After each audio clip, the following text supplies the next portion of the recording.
알로샤 하고 미자가 입을 열었다. 너만은 비웃지 않을 테지. 나는 나의 참회를 쉴러의 참여의 송가로 시작하고 싶다. On thy Freud, 환희에 붙이는 노래로 말이야. 그렇지만 난 그저 On thy Freud라는 것밖에는 도이치어를 할 줄 모른단다. 내가 지금 술에 취해 횡설수설 한다고 생각하지는 마라. 여기 꼬냑이 있긴 하지만 아직도 취하려면 2병은 더 마셔야 하니까. 새빨간 얼굴의 실레노스가 비틀비틀 나귀 등을 타고 나서다. 그렇지만 아직 난 반의 반병도 채 마시지 않았으니까 결코 실레노스라고야 할 수 없지. 실레노스가 아니라 아마 실론이라고 해야만 할 거다. 왜냐하면 오늘 난 모처럼 중대한 결단을 내렸으니까 말이야. 내 궤변을 용서해라. 그렇지만 너는 오늘 궤변뿐 아니라 그 밖에도 많은 것을 용서해 주어야 할 게다. 그렇다고 너무 걱정할 건 없어. 난 쓸데없는 말을 늘어놓으려는 게 아니라 그저 꼭 해야 할 말만 할 테니까. 지금 곧 요점만 간추려 얘기해 주마. 그리 오래 걸리지는 않을 거야. 가만히 있자. 그런데 그 시가 대체 어떻게 시작되더라? 그는 머리를 들고 잠시 생각하더니 정열적인 태도로 읊기 시작했다. 동굴 속에 사는 벌거벗은 야만인은 겁먹은 듯 바위 굴 속에 숨어버리고 광야를 떠도는 유목의 물이 기름진 들판을 황폐하게 만들었더니 또 숲속에는 창과 활을 든 수많은 사냥꾼의 떼가 몰리어 슬퍼도다 파도에 이리저리 밀려서 적막한 바닷가에 버려진 죽음의 모습이여 올림퍼스의 산정으로부터 어머니 세레스가 땅에 내려와 잃어버린 딸 프로세르피나를 찾아 헤매일 적에 거칠은 세상 반기어 맞는 이 하나 없고 여신은 몸둘 곳을 몰라라. 신들을 경배하는 신전도 없고 어디를 둘러봐도 성소를 지키는 사람 하나 보이지 않아. 들의 과일, 달콤한 포도 송이도 잔치상 위에 보이지 않고 피에 젖은 제단 위에서 희생의 고깃덩이만이 연기되어 사라지나니 어디를 가도 어디를 보아도 여신의 서글픈 눈길이 향하는 곳엔 타락의 나락 속으로 빠지고 있는 죄 많은 인간의 처참한 몰골뿐이라. 미자의 가슴 속에서는 갑자기 흐느낌 소리가 터져 나왔다. 그는 알료샤의 손을 꽉 붙들었다. 들었니, 동생아, 타락의 나락, 끝없는 타락의 구렁텅이란 말이다. 난 지금 이 타락의 구렁텅이 속에 빠지고 있어. 정말 인간이란 이 세상에서 무서울 정도로 많은 고통과 무시무시한 불행을 맛보게 마련이구나. 하지만 나를 곤약이나 마시며 방탕에 젖어 사는 장교 출신의 실업의 잡놈이라고 생각하지 말아다오. 난 요즘 밤낮으로 이 타락 속에 빠진 인간에 대한 생각뿐이란다. 이건 결코 거짓말이 아니야. 실은 하느님께 내가 거짓말을 하거나 스스로 뽐내거나 하는 일이 없도록 해 주십사고 빌고 있으니까. 내가 왜 그런 타락자의 생각에 몰두하느냐 하면 나 자신이 바로 그런 인간이기 때문이지. 타락의 구렁텅이 속에서도 인간의 영혼은 굳세게 일어나 태고적부터의 어머니인 돼지와 함께 영원히 영원히 함께 살리라. 그렇지만 어떻게 하면 내가 돼지와 함께 굳게 결합할 수 있느냐가 문제야. 나는 돼지에 입 맞추지도 않고 돼지의 가슴을 파헤치지도 않으니 말이다.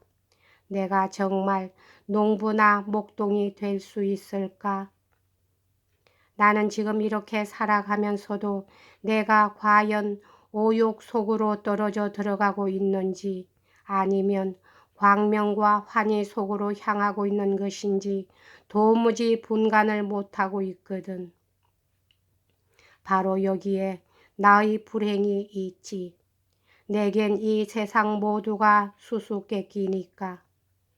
나는 가장 깊숙한 방탕의 구렁텅이로 빠져들어갈 때마다 하긴 한평생 그런 생활로 일관해왔지만 항상 이 셀에서 여신과 인간을 노래한 시를 읽곤 했어. 그렇게 하면 그 시가 나를 옳은 길로 인도해 주었느냐고. 천만에. 그건 내가 까라마조프이기 때문에 불가능한 일이지. 이왕 끝없는 구렁텅이로 빠져들어야 할 운명이라면 차라리 다이빙을 하듯이 멋있게 거꾸로 뛰어드는 게 더 좋다고 생각하기 때문이야. 또 이런 부끄러운 생활에 빠져 있는 것에 일종의 만족까지 느끼고 나아가서는 이런 생활이 나에게는 아름다운 일이라고까지 느끼기 때문이란다. 그러다가도 나는 이런 오욕 속에 빠져 있으면서도 불쑥 하느님을 찬미하기 시작하지. 저는 저주받을 비열한 놈이지만 하느님의 옷자락에 입맞추게 해 주십시오. 비록 제가 악마의 뒤를 따라가기는 하지만 저는 역시 하느님의 아들이올시다. 저는 하느님을 사랑합니다. 그리고 동시에 환희를, 하느님 없이는 도저히 느낄 수 없는 그러한 환희를 느낍니다. 하고 말이야. 하느님의 어린 양들의 영혼을 촉촉히 적셔주는 영원한 환희여. 그대는 은밀한 발효의 힘으로 생명의 술잔에 불을 붙인다. 풀잎 하나조차 빛을 향하게 하고 어두운 카오스를 빛으로 가득히 채우나니 점성가들도 헤아릴 수 없는 무수한 성좌로 창공을 채운다. 자연의 풍요한 품 속에서 환희여 살아있는 모든 만물은 그대를 마시고 모든 피조물, 모든 백성들은 그대가 이끄는 대로 그 뒤를 따른다. 그대는 불행할 때 친구들을 주고 포도주와 꽃다발을 안겨주나니 천사들에겐 하느님을 주고 버러지들에겐 징그러운 세욕을. 그렇지만 신은 이제 이만해두자. 너를 보니 자꾸 눈물이 샘솟는구나. 이런 어리석은 짓을 하면 모두 나를 비웃을 거야. 너만은 그렇지 않겠지만 그런데 너도 눈시울이 벌겋게 되지 않았나? 하여튼 이젠 신은 그만두자. 지금부턴 버러지에 관한 얘기를 해주지.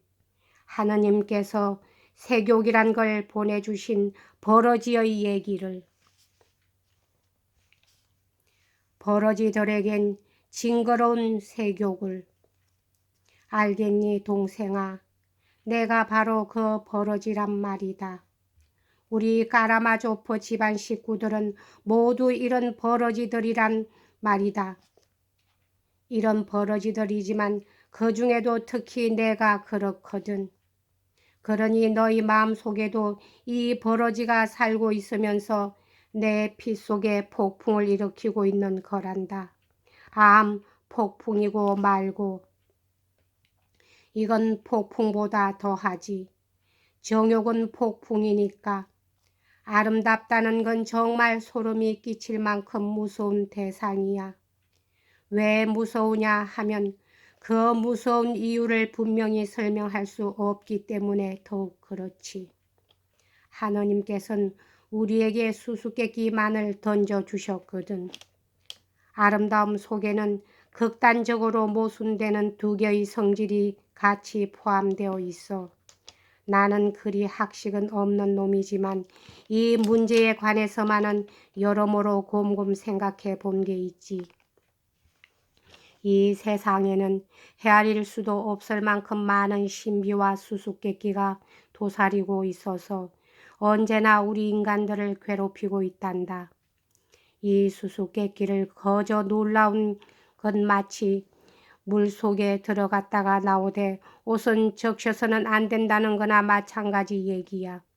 아름다움의 수수께끼 역시 뛰어들지 않고서는 알 수가 없는 거지. 그리고 또 한 가지 참을 수 없는 일은 더할 수 없이 고결한 마음과 뛰어난 지혜를 지닌 인간이 마돈나의 이상을 품고 출발했다가도 나중에 가서는 소돔의 이상으로 끝나버리고 만다는 사실이야.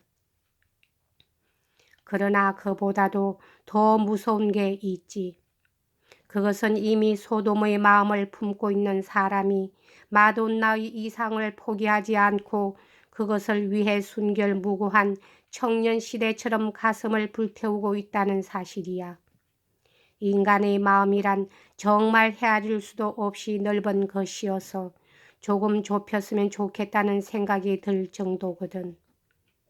이래 가지고는 도대체 뭐가 뭔지 알 수가 없으니까 이성의 눈으론 더없이 추악한 것이 감정의 눈에는 비할 데 없는 아름다움으로 비치는 수가 있단다. 그럼 소돔 속에 아름다움이 있는 것일까?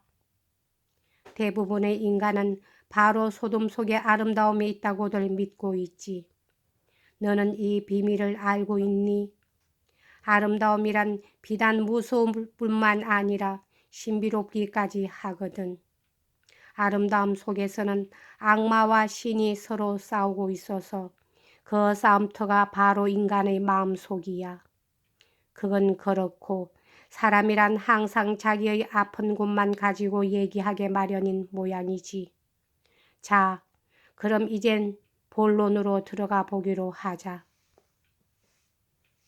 여기까지 하겠습니다.